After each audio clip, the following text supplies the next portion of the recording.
সিরাজগঞ্জে বাড়ছে নদী ভাঙন, আতঙ্কে নদীপাড়ের মানুষ। আরো খবর জানাতে সিরাজগঞ্জ থেকে যোগ দিচ্ছেন হিরক গুণ। হিরক, সর্বশেষ পরিস্থিতি আমাদের জানাবেন। সিরাজগঞ্জে কিন্তু যমুনা নদীর পানি বৃদ্ধি অব্যাহত রয়েছে। গত এক সপ্তাহ ধরে কিন্তু এই যমুনা নদীর পানি বাড়ছে। ঠিক আমরা আজকে রয়েছি সিরাজগঞ্জের সদর উপজেলার যেটি ভাটপিয়ারি গ্রাম, এই গ্রামটি কিন্তু একটি ভাঙন কবলিত গ্রাম।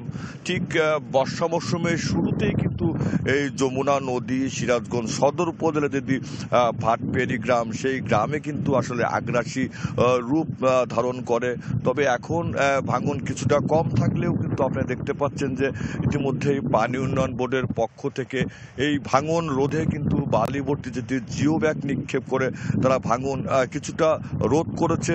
তবে এলাকাবাসীর যেটি অভিযোগ, তারা যেটি বলছে যে ভাঙনটি শুরু হলেও পানি উন্নয়ন বোর্ডের পক্ষ থেকে যেভাবে পদক্ষেপ নেওয়ার কথা সেটি আসলে নেওয়া হয়নি বলে অভিযোগ করছে এই এলাকাবাসী। আপনারা দেখতে পাচ্ছেন যে গত এক সপ্তাহেরও বেশি সময় ধরে কিন্তু এই সিরাজগঞ্জে যমুনা নদীর পানিটি কিন্তু বাড়ছে, যে কারণে এই যে সদর উপজেলা যেটি ভাটপিয়ারি গ্রাম, এই গ্রামের প্রায় 1 কিলোমিটার কিন্তু যমুনা নদীর যেটি পশ্চিম পাড়, আপনারা দেখতে পাচ্ছেন যে ঠিক এই পশ্চিম পাড় জুড়েই কিন্তু ভাঙন ছিল। গত কয়েকদিন আগেও কিন্তু এই স্থানটিতে ভাঙন ছিল। তবে এখন পানি উন্নয়ন বোর্ডের পক্ষ থেকে বালিবর্তী জিও ব্যাগ দেখতে পাচ্ছেন যে নিক্ষেপের পরে ভাঙন কিছুটা রোধ হয়েছে।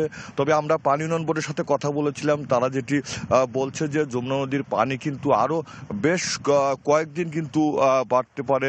যদি আপনার যে যমুনা নদী দেখায় যে এখন কিন্তু পুরো যমুনা নদী কিন্তু উত্তাল রয়েছে এবং ঢেউ রয়েছে।